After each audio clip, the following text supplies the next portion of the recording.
The ion storm hit without warning. Dr. Sarah Chen looked up from her microscope as the lights in her research station flickered. Outside the reinforced windows, purple lightning danced across the dark sky of Kepler 442c. She had seen these storms before, but this one felt different, stronger, more dangerous. Sarah pushed her brown hair back and saved her work. She was studying the planet's strange plants that seemed to glow in the dark. For 3 years, she had lived alone on this remote world, collecting samples and sending reports back to Earth. The solitude never bothered her. After losing her younger sister in a mining accident, Sarah found peace in studying life rather than being around people who reminded her of what she had lost. The storm grew worse. Sarah checked her equipment and made sure everything was secure. The station's computers beeped warnings about electromagnetic interference. Communication with Earth would be impossible until the storm passed. This was normal. What was not normal was the bright flash of light that streaked across the sky and crashed into the forest 2 kilometers away. Sarah grabbed her binoculars and peered through the storm. Something had definitely crashed. It was not a meteor. The light had moved too deliberately, changing direction like a ship trying to land. Her heart raced. In all her time here, she had never seen any signs of intelligent life. She wanted to investigate immediately, but the storm made it too dangerous. Lightning struck the ground every few seconds. The electromagnetic pulses would fry any electronic equipment she carried outside. Sarah forced herself to wait, watching the crash site through her instruments. Hours passed. The storm slowly weakened. Sarah prepared her gear: a portable scanner, sample containers, a medical kit, and a small emergency shelter. She had learned to be prepared for anything on this wild planet. As dawn broke, Sarah ventured outside. The air smelled of ozone and burned metal. She followed a trail of broken trees and scorched earth toward the crash site. What she found made her stop and stare. It was definitely a ship, but unlike anything humans had ever built. The hull was smooth and curved, made from some kind of blue-silver metal that seemed to shift color in the light. Parts of it were buried in the soft earth. Steam rose from cracks in the surface. Sarah approached carefully. The ship was small, maybe big enough for 1 or 2 people. She scanned it with her equipment but got confusing readings. The metal contained elements that did not exist in any human periodic table.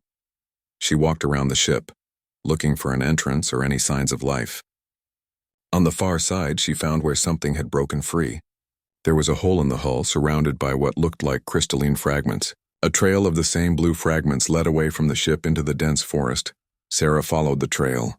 The fragments glowed faintly like tiny stars dropped on the forest floor. They led to a stream, then disappeared into the rocky hills near her research station. Whatever had been in that ship was now somewhere close to her home. Back at the station, Sarah reviewed her scanner data. The readings were impossible. The ship's metal seemed to be partially organic, like it had grown rather than been built. The blue fragments contained traces of what her computer could only describe as unknown biological compounds. She spent the rest of the day checking her station's security systems. Motion detectors, camera feeds, environmental sensors. If something was hiding nearby, she would find it. But as night fell, everything seemed normal. That changed at midnight. Sarah was reviewing her plant samples when her computer chimed. One of the lower-level sensors had detected movement. She pulled up the security feed and saw nothing unusual. But the environmental readings showed a temperature drop in Storage Bay C and elevated electromagnetic activity. She grabbed a flashlight and went to investigate. Storage Bay C was where she kept her botanical samples in climate-controlled containers.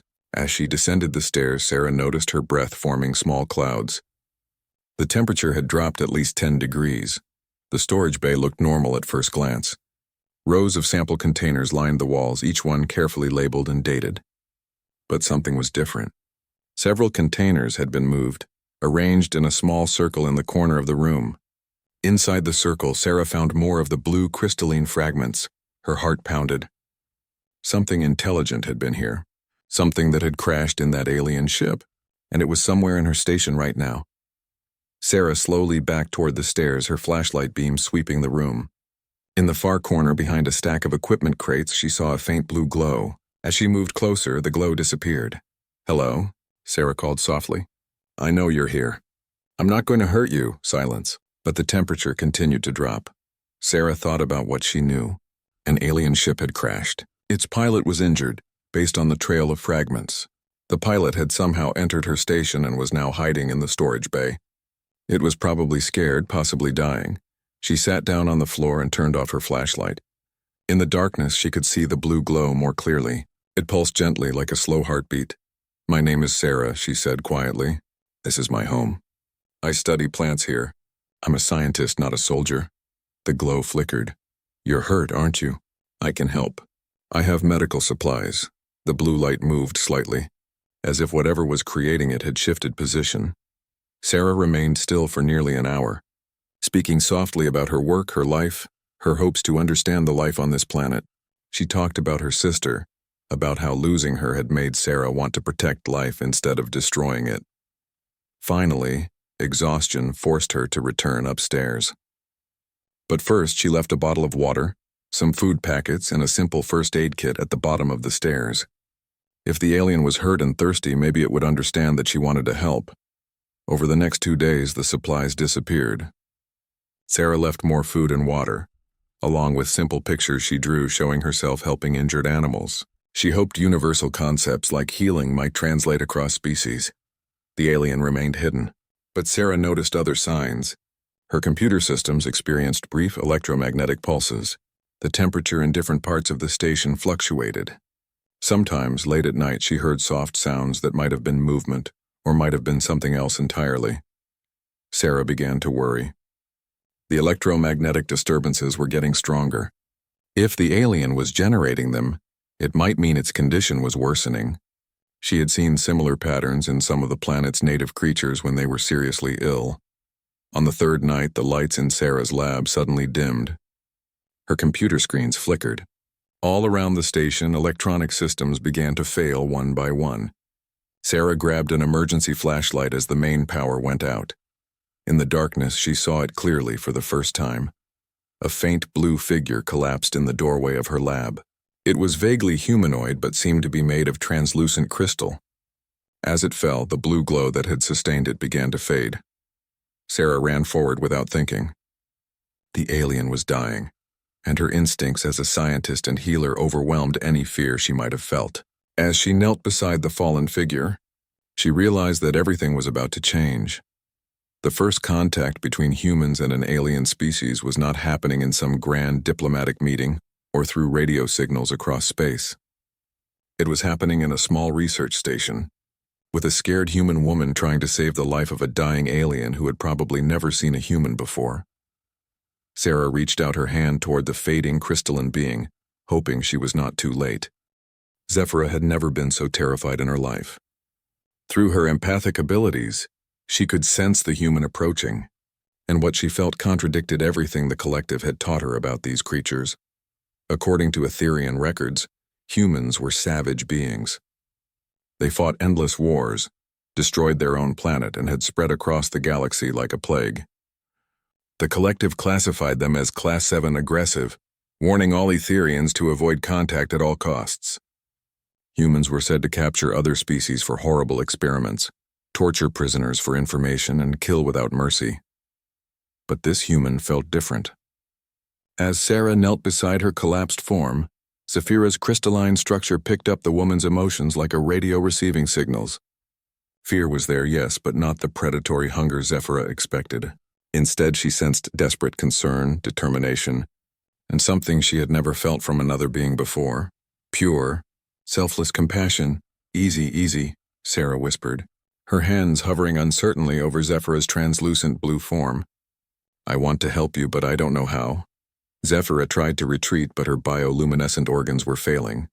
The crash had damaged her primary energy conversion matrix, and without proper treatment, her entire crystalline structure would collapse within hours. She was dying, and this human was her only chance of survival. Sarah ran to her medical supplies and returned with a portable scanner. The device beeped and hummed as it passed over Zephyra's body, and Sarah frowned at the readings. This doesn't make sense, Sarah muttered. Your internal structure is completely different from anything I've studied. But these patterns, they look like organ failure. Zephyra watched in amazement as the human worked. Sarah's scanner could not properly read Etherian physiology, but the woman was adapting, comparing the readings to her knowledge of other life forms. She was treating Zephyra like a puzzle to solve, not an enemy to defeat. Sarah gently touched one of Zephyra's crystalline appendages. The contact sent a shock of sensation through both beings. Through their connection, Sarah suddenly understood that she was touching a living, thinking person, not just an alien creature. "You're a girl," Sarah said softly, her eyes widening with realization. "You're young and you're scared." Zephyra was equally shocked. She could feel Sarah's memories and emotions flooding through their contact. Images of Sarah's sister, her years of lonely research, her genuine love for all living things. This human had dedicated her life to understanding and protecting life, not destroying it. Sarah pulled her hand back, but the connection had changed everything. Both women stared at each other with new understanding. "I'm going to help you," Sarah said firmly. "I don't know how yet, but I'll figure it out." Zephyra tried to communicate, but her vocal resonators were too damaged. Instead, she focused on projecting gratitude through her empathic abilities. Sarah's expression softened as she felt the alien girl's thanks. Over the next several hours, Sarah worked tirelessly to understand Zephyra's condition. She used every piece of equipment in her laboratory, cross-referencing her findings with databases of known biological systems. Slowly, a picture emerged. Zephyra's people were silicon-based life forms who converted electromagnetic energy directly into biological functions. The crash had damaged her primary conversion organs, causing a cascading failure throughout her crystalline matrix. It was like a human whose heart and liver were both shutting down at the same time. "I think I understand," Sarah said, showing Zephyra a diagram she had drawn. "Your body converts energy like a living battery, but the conversion organs are damaged. You need a replacement or a temporary bypass." Zephyra managed a weak nod. Through their brief connection, she had learned enough about human communication to understand Sarah's meaning. Sarah spent the rest of the night synthesizing compounds that might help. Her laboratory was equipped for xenobiology research, but nothing had prepared her for treating an alien patient. She had to improvise, combining human medical knowledge with careful observation of Zephyra's responses to different treatments. The first few attempts failed. Sarah tried various enzyme solutions and electromagnetic therapies, but Zephyra's condition continued to worsen. Her blue glow was fading to a dull gray and her movements became increasingly sluggish. As dawn approached, Sarah made a desperate decision. She connected herself to her laboratory's bioelectric monitoring system and carefully linked it to Zephyra's failing energy matrix. If she could not fix the alien's conversion organs, maybe she could share her own biological energy temporarily. The connection was painful for both of them. Sarah felt her own life force being drained, while Zephyra experienced the strange, chaotic energy patterns of human biology. But it worked. Zephyra's glow brightened and her vital signs stabilized. "There," Sarah gasped, exhausted but relieved. "That should buy us time to find a permanent solution." Zephyra was overwhelmed. Not only had this human saved her life, but Sarah had risked her own health to do it. The concept was almost incomprehensible to an Etherian. In the collective, individuals acted for the good of the group, but personal sacrifice for a complete stranger, especially an alien stranger, was unheard of. Through their energy connection, Zephyra began to understand human emotions on a deeper level. She felt Sarah's memories of her sister's death, the grief that had driven her to dedicate her life to preserving others. She experienced Sarah's wonder at discovering new forms of life, her protective instincts toward anything small and helpless. This was not the savage, aggressive human the collective had described. This was a being capable of incredible gentleness, boundless curiosity, and selfless love. Over the following day, Sarah worked to create a more stable treatment. She synthesized a biocompatible enzyme that could partially replace Zephyra's damaged conversion organs. It was not a perfect solution, but it would keep the alien girl alive while her body slowly healed itself. During breaks in the treatment, Sarah tried to communicate more directly. She showed Zephyra pictures of Earth, of other humans, of the peaceful scientific missions that had brought humanity to the stars. Zephyra shared her own memories through their empathic connection, showing Sarah the crystalline cities of the Etherian homeworld and the fear her people felt toward the savage humans. "We're not all soldiers," Sarah explained, pointing to images of human artists, teachers, doctors, and scientists. "Most of us just want to learn and grow and help others do the same." Zephyra understood. Through their connection, she had experienced human creativity, compassion, and the deep desire to understand the universe. She had also felt human grief, loneliness, and the desperate need to connect with others. As her strength returned, Zephyra began to see the terrible misunderstanding between their species. The Etherian collective had only observed human military activities and conflicts, never seeing the vast majority of humans who chose peace over war, creation over destruction. "Your people are afraid of mine," Sarah said sadly, "and I think my people would be afraid of yours too." "Fear makes everyone do stupid things," Zephyra managed to nod weakly. She was beginning to understand human facial expressions and gestures. More importantly, she was beginning to understand that humans were not the monsters the collective believed them to be. As night fell, Zephyra was stable enough to attempt basic communication.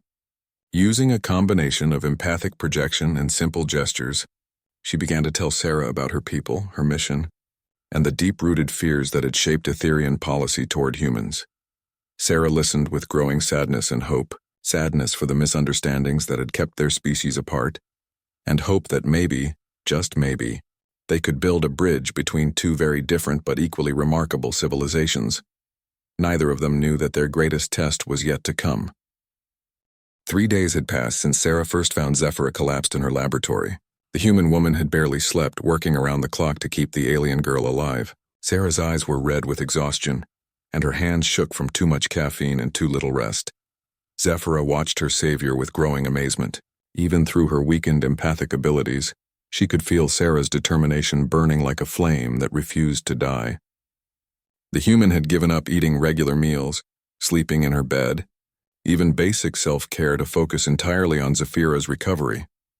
This behavior made no sense according to everything Zephyra had learned about humans. They were supposed to be selfish, violent creatures who only cared about their own survival. Yet here was Sarah, sacrificing her own health for someone she had known for only 3 days. Someone who was not even the same species. "Your bioelectric levels are improving," Sarah said, checking the makeshift monitoring system she had rigged up. "The enzyme replacement is working better than I hoped."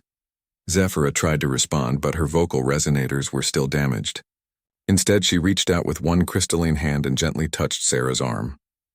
Through the contact, she projected feelings of gratitude and wonder. Sarah smiled tiredly. "You're welcome. I just wish I could do more." More? Zephyra was stunned. Sarah had already saved her life, shared her own energy, created entirely new medical treatments, and worked herself to exhaustion. What human concept of more could possibly exist beyond that? Sarah noticed Zephyra's confusion through their empathic link. "I'm sorry. I know this is all strange for you. Your people probably think humans are monsters, right?" Zephyra managed a weak nod. "I understand why," Sarah continued, settling into a chair beside the medical bed she had set up. "We do fight a lot. We've done terrible things throughout our history, but that's not all we are." Sarah pulled out a small tablet and showed Zephyra pictures from Earth. Images of human children playing, artists creating beautiful sculptures, doctors treating patients in remote villages, scientists working together regardless of their nationality or background. "These are my people too," Sarah explained. "The ones who choose to heal instead of hurt. The ones who explore space not to conquer it but to understand it." Through their connection, Zephyra felt Sarah's memories. She experienced the moment when young Sarah first looked through a microscope and saw the incredible complexity of a single cell. She felt the wonder Sarah experienced when she discovered her first new species on this planet. She shared Sarah's grief when her sister died, and the determination that grew from that loss to protect and preserve life wherever she found it. These emotions were unlike anything in Zephyra's experience. Etherian society was peaceful and logical, but it was also distant and controlled. Individual sacrifice for strangers was not unknown, but it was calculated and approved by the collective. Sarah's compassion was wild, instinctive, and completely personal. "Why?" Zephyra finally managed to whisper, her damaged vocal cords producing only a faint sound. Sarah understood the question immediately. "Why am I helping you?" Zephyra nodded. Sarah was quiet for a long moment, looking at her hands. "I had a sister named Jenny. She was 5 years younger than me, and she always wanted to be a space miner like our father. I tried to talk her out of it because mining was dangerous, but she was stubborn." Sarah's voice grew soft with pain. "There was an accident on Europa. A tunnel collapse. Jenny was trapped for 6 days while rescue teams tried to reach her. I monitored the communications from Earth. listening to her voice getting weaker each day. Zephyra felt Sarah's grief as if it were her own. The human woman's emotional pain was so deep and pure that it made Zephyra's crystalline structure resonate in sympathy. On the 6th day, Jenny's oxygen was running out. The rescue team was still hours away from reaching her. But there was another miner trapped near her, a man named Carlos who was hurt but still conscious. Jenny used her remaining oxygen to keep Carlos alive until the rescue team arrived. Sarah wiped tears from her eyes. She saved his life and died doing it. Carlos survived because my little sister chose to sacrifice herself for someone she barely knew. Zephyra understood now. Through their empathic connection, she felt the profound impact Jenny's sacrifice had made on Sarah. It had not just caused grief, but had fundamentally changed how Sarah saw the universe. It had taught her that choosing to save a life, any life, was the most important thing a person could do. When I found you dying in my lab, Sarah continued, I didn't think about whether you were human or alien or dangerous. I just saw someone who needed help, and I remembered Jenny. I thought about how she would want me to act. Zephyra reached out again, this time managing to hold Sarah's hand in her crystalline fingers. Through their contact, she shared her own memories of growing up in the collective, where individual initiative was discouraged and contact with other species was forbidden. She showed Sarah how alien the concept of personal sacrifice had been to her, and how experiencing Sarah's compassion had changed her understanding of what intelligent beings could be. Sarah was fascinated by the glimpses of Etherian society. Your people live in crystal cities? Zephyra nodded and shared more memories. Vast structures grown from living crystal, powered by the collective bioelectric energy of thousands of Etherians. A society where harmony was maintained through constant empathic connection, where individual thoughts and feelings were always known to the group. It sounds beautiful, Sarah said, but also lonely in a way. Zephyra was surprised by that observation, but as she considered it, she realized Sarah was right. Etherian harmony came at the cost of privacy and individual expression. No Etherian had ever experienced the pure, chaotic, overwhelming love that Sarah felt for her dead sister, or the fierce determination to protect strangers that drove Sarah's every action. Over the following hours, they continued to share their cultures and experiences. Sarah learned that Zephyra had been sent to scout human activities because she was young and considered expendable by the collective.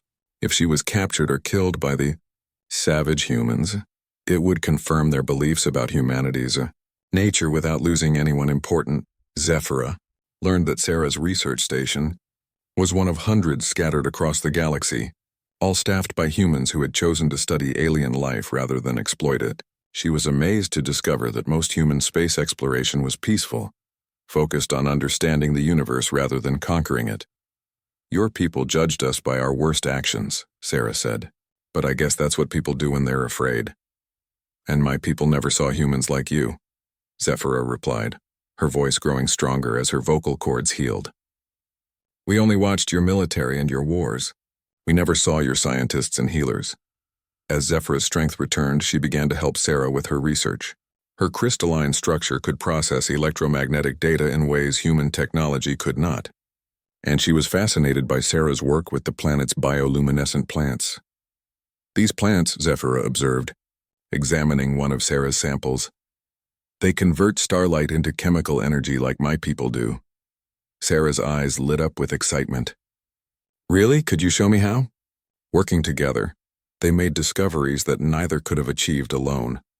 Zephyra's empathic abilities allowed her to sense the plant's bioelectric fields directly, while Sarah's scientific training helped her understand and document what they were observing. For the first time since her sister's death, Sarah felt like she had found a true partner in her work. And for the first time in her life, Zephyra experienced the joy of individual friendship and collaboration. They were so absorbed in their research that neither of them noticed the seismic readings on Sarah's monitoring equipment. Deep beneath Kepler 442c's surface, tectonic forces were building toward a catastrophic release. The planet itself was about to test whether the bond between human and Etherian could survive when both of their lives were on the line. The ground shook violently, throwing Sarah against her laboratory wall. Equipment crashed to the floor as alarms blared throughout the research station. Zephyra's crystalline form flickered with alarm as she struggled to maintain her balance. Seismic event, Sarah shouted over the noise, pulling herself up to check the emergency monitors. The readings made her blood run cold. Magnitude 8.2 and rising. This isn't just an earthquake. Another massive tremor rocked the station. Through the reinforced windows, they could see cracks opening in the ground outside. Steam and strange gases began rising from the fissures. The planet's core is destabilizing, Sarah said, her voice grim as she read the data. I've been monitoring minor tremors for weeks, but this is catastrophic. The entire continent is going to split apart. Zephyra felt Sarah's fear through their empathic connection, but beneath it was something else. Not panic, but the same fierce determination she had shown while saving Zephyra's life. The human was already thinking, calculating, planning how to survive the impossible. How long do we have? Zephyra asked, her voice steady despite the terror in her crystalline heart. Sarah checked the seismic predictions. 6 hours, maybe less, before this area becomes uninhabitable. The ground will crack open, and toxic gases from the planet's core will make the atmosphere unbreathable. They needed to escape, but their options were limited. The ion storms had damaged Sarah's long-range communication equipment, so calling for rescue was impossible. Sarah's emergency escape pod had been crushed by debris from an earlier tremor. That left only one possibility. Your ship, Sarah said. Can it be repaired? Zephyra's hope faded. It's too small. Built for one Etherian, not two different species with different atmospheric needs. Even if we could repair it, there's no way it could support both of us during a long journey. Sarah stared at the seismic data for a long moment. When she looked up, Zephyra saw something in the human's eyes that both inspired and terrified her. It was the same expression Sarah must have worn when she first decided to save Zephyra's life, regardless of the personal cost. Then I'll stay, Sarah said simply. We repair your ship, you escape, and you tell your people the truth about humans. No. Zephyra's crystalline structure flared with distress. Through their empathic link, Sarah felt the alien girl's absolute refusal. I won't leave you to die. Sarah was surprised by the intensity of Zephyra's response. You barely know me. Your mission was to scout human activities and report back. This is your chance to complete that mission. My mission was based on lies, Zephyra said fiercely. Everything the collective taught me about humans was wrong. I won't abandon the person who showed me the truth. Another tremor shook the station, this one stronger than the last. Equipment fell from the walls and the lights flickered ominously. They were running out of time to debate. Sarah felt Zephyra's determination through their connection, and suddenly she understood. This was what humans called friendship, but it was also something more. Zephyra had experienced human compassion firsthand, and had been changed by it. She was no longer just an Etherian scout following orders. She had become something new. Then we modify your ship, Sarah said. Both of us work together to make it support 2 passengers. Impossible, Zephyra replied. The atmospheric systems, the space requirements, the energy needs. Nothing is impossible until we've tried everything, Sarah interrupted. You said your people judge humans by their worst actions? Well, let me show you our best trait. We don't give up, especially when lives are at stake. For the next hour, they worked frantically to assess the damage to Zephyra's ship. The crash had destroyed several critical systems, but the basic hull was intact. Sarah's engineering skills and Zephyra's knowledge of Etherian technology began to complement each other. The atmospheric processor can be modified, Zephyra said, studying Sarah's chemical analysis of human air requirements. If we combine it with your life support backup system and the space problem? Sarah asked while welding additional support struts into the ship's interior. We remove everything non-essential, sleeping quarters, food storage, comfort systems. Create one small chamber that can barely hold both of us. They were racing against time and physics. The planet's seismic activity was increasing every hour. Massive fissures were opening in the ground around the research station, releasing toxic gases that made the air shimmer with heat and poison. Sarah had to make several dangerous trips outside to salvage components from her damaged escape pod. Each time she returned with her skin burned by the acidic air and her lungs struggling with the changing atmosphere. But each trip brought back crucial parts they needed. You're killing yourself, Zephyra said as Sarah collapsed after her 4th trip outside. Maybe, Sarah gasped, but you're worth it. Zephyra was stunned by the simple declaration. Through their empathic connection, she felt the absolute truth of Sarah's words. The human genuinely valued Zephyra's life as much as her own. This concept was so alien to Etherian thinking that Zephyra struggled to process it. In the collective, individuals were valued based on their contribution to the group. Zephyra was a low-ranking scout, essentially expendable. But to Sarah, she was simply a person worth saving, regardless of her status or species. "I understand now," Zephyra said softly. "This is why my people fear you. Not because you're violent, but because you're unpredictable. You make choices that don't follow logical patterns." Sarah managed a weak smile. "Guilty as charged. Humans have never been very good at logical self-preservation." As the hours passed, their improvised modifications began to take shape. Sarah's human engineering combined with Zephyra's biotechnological knowledge created something that neither species could have built alone. It was not elegant, but it might work. The ship's interior was now barely large enough for both of them to survive the journey to the nearest inhabited system. The atmosphere processor could maintain a mixture of gases that both species could breathe, though it would not be comfortable for either. The energy systems were jury-rigged to support the extra load, with very little margin for error. "This is insane," Zephyra said, looking at their creation. "Half these modifications violate every safety protocol the collective ever established." "Good thing the collective isn't here then," Sarah replied, sealing the last atmospheric connection. "Sometimes breaking the rules is the only way to survive." With 2 hours remaining before the final collapse, they loaded essential supplies into the modified ship. Sarah took only her most important research data and a few personal items, including a picture of her sister Jenny. As they prepared for takeoff, the research station began to collapse around them. The ground beneath it was cracking apart, and streams of molten rock were beginning to emerge from the planet's destabilized core. "Are you ready?" Sarah asked, strapping herself into the makeshift second seat they had installed. Zephyra powered up the ship's systems.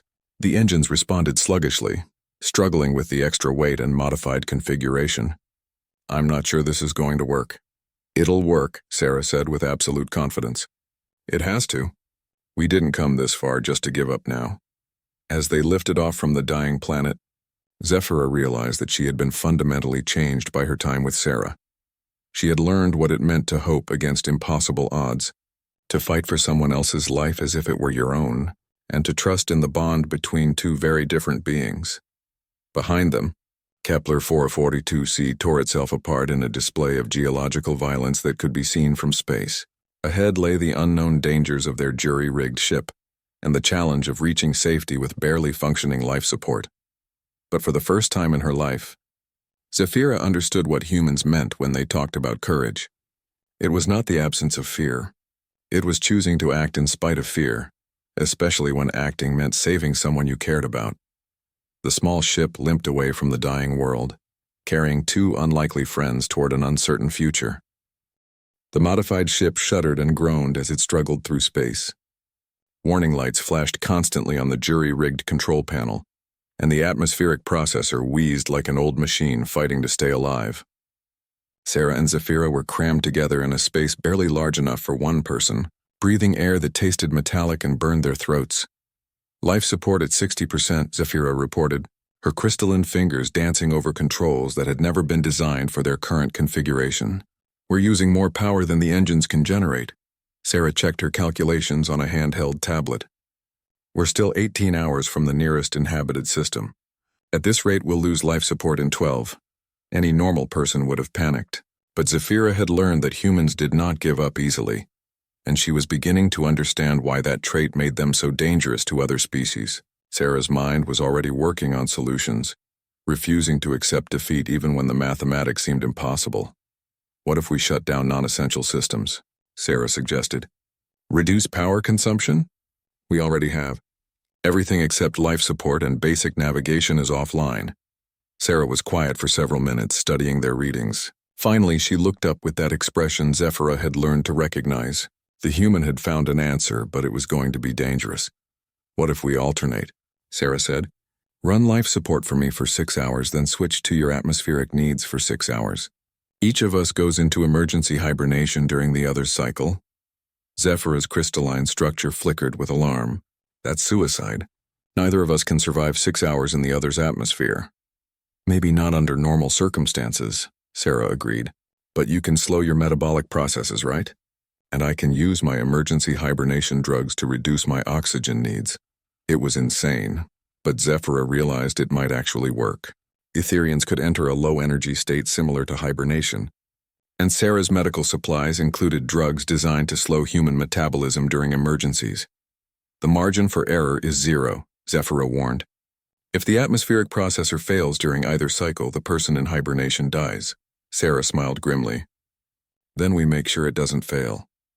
They spent the next hour rigging emergency backup systems and preparing for the most dangerous 18 hours of their lives. Sarah injected herself with hibernation drugs while Zephyra modified the atmospheric controls for rapid switching between life support modes. You go first, Sarah said as the drugs began to slow her heartbeat. If something goes wrong, you'll be conscious to fix it. Zephyra watched in fascination as Sarah's breathing slowed and her body temperature dropped. The human woman trusted her completely, placing her life in Zephyra's crystalline hands without hesitation. For 6 hours, Zephyra maintained the ship alone, while Sarah lay in drug-induced hibernation. The atmospheric processor struggled constantly, threatening to fail several times. Each time, Zephyra managed to repair or compensate for the problems, driven by the knowledge that any mistake would kill her friend. When Sarah's 6 hours ended, they switched positions. The ship's atmosphere changed to support human life, while Zephyra slowed her bioelectric processes to near-death levels. Now it was Sarah's turn to watch over her alien friend, fighting to keep their improvised life support working. They alternated 3 complete cycles, each switch more dangerous than the last as their makeshift systems degraded. By the final 6 hours, both of them were near exhaustion, and the ship was falling apart around them. Proximity alert, Sarah announced weakly as she brought Zephyra out of her final hibernation cycle. We're approaching Kepler Station. Through the small viewport, they could see the space station orbiting a distant star. It was a human facility, one of dozens scattered throughout this region of the galaxy. Sarah had never been so happy to see anything in her life. But their problems were not over. The ship's communication system was broken, and they were approaching the station in a clearly alien vessel. Human space traffic controllers would see them as a potential threat. They're hailing us, Zephyra said, listening to radio transmissions on her ship's receivers. Multiple warnings to identify ourselves or be fired upon. Sarah took over the manual controls, her hands shaking from exhaustion and drugs. I'm transmitting my identification codes. If we're lucky, someone will recognize my name from the research databases. The next few minutes were terrifying. Armed patrol ships launched from the station, taking defensive positions around their approaching vessel. Sarah continued broadcasting her identity while Zephyra prepared for the possibility that their incredible journey might end in violence. Finally, a response came through their damaged radio. Dr. Sarah Chen, this is Kepler Station Control. We show you as missing, presumed dead after the Kepler 442c geological event. Please confirm your identity and explain your current situation. This is Dr. Chen, Sarah replied, her voice hoarse but clear. I'm alive and I'm not alone. I'm bringing someone very important who needs medical attention and diplomatic immunity. There was a long pause. Dr. Chen, please clarify. Are you saying you have alien contact? Sarah looked at Zephyra, who nodded weakly. Kepler Station, I am confirming first contact with a peaceful alien species. Request immediate medical assistance and notification of diplomatic authorities. The response was immediate and overwhelming. Within minutes, their failing ship was surrounded by rescue vessels, medical teams, and what seemed like half the station's population. Sarah and Zephyra were carefully transferred to the station's medical bay, where human doctors worked alongside Zephyra's guidance to stabilize her crystalline biology. Over the following days, as both of them recovered, Sarah told their story to amazed human officials. Zephyra, meanwhile, was preparing the most important message in Etherian history. Using the station's communication array, she transmitted a detailed report to the collective. Not the brief scout report she had originally been sent to deliver, but a comprehensive analysis of human nature based on her personal experiences. She told them about Sarah's sacrifice, about human compassion and creativity, about their willingness to die for strangers and their refusal to give up in impossible situations. She explained how human fierceness was not aggression but determination, not hatred but protective love. Most importantly, she shared her empathic recordings of Sarah's emotions. For the first time, Etherians could directly experience human feelings, understanding the depth of compassion and selflessness that drove people like Sarah. The response from the collective was swift and unprecedented. Within a week, the first official Etherian diplomatic ship arrived at Kepler Station. Its message was simple. The collective wished to open formal relations with humanity, and they requested Dr. Sarah Chen to serve as humanity's first ambassador to their people. 6 months later, Sarah stood in the great crystal chambers of the Etherian homeworld, addressing the collective council. Beside her, Zephyra translated not just her words but her emotions, allowing the assembled Etherians to feel human sincerity and hope directly. "We know our species have made mistakes," Sarah said, her voice echoing through the crystalline halls. "Humans have done terrible things, just as I'm sure Etherians have made errors in judgment. But we believe that understanding can grow from honest contact between our peoples." The council leader, an ancient Etherian whose crystal structure sparkled with accumulated wisdom, responded through Zephyra's translation. "We have reclassified your species, Dr. Chen. Humans are no longer considered Class 7 aggressive. You are now listed as Class 1 protective, a designation we reserve for species whose primary instinct is to preserve life rather than destroy it." Sarah smiled, remembering her sister Jenny and all the humans who had chosen to help rather than harm. That's all we ever wanted, a chance to prove that the best of humanity is stronger than the worst. As the formal ceremonies continued, Zephyra reflected on how much had changed since that night she crashed on Kepler 4C. She had been sent to confirm that humans were monsters, but instead she had discovered that they were capable of incredible beauty. Her fear had been transformed into friendship, and that friendship had changed the course of galactic history. The universe was vast and full of different species, each with their own fears and misunderstandings. But Sarah had taught her that barriers between peoples could be overcome by simple acts of compassion. Sometimes all it took was one person choosing to save a life, regardless of the consequences. Looking back, Zephyra realized that the most important discovery was not about humans in general, but about the capacity for goodness that could exist in any individual willing to choose love over fear. Sarah had shown her that the fiercest warriors were not those who destroyed their enemies, but those who transformed them into friends. In the crystal cities of the Etherian homeworld, human and alien children now played together, learning each other's languages and sharing dreams of exploring the stars. It was the beginning of something beautiful, built on the foundation of one human woman's refusal to let an alien girl die alone.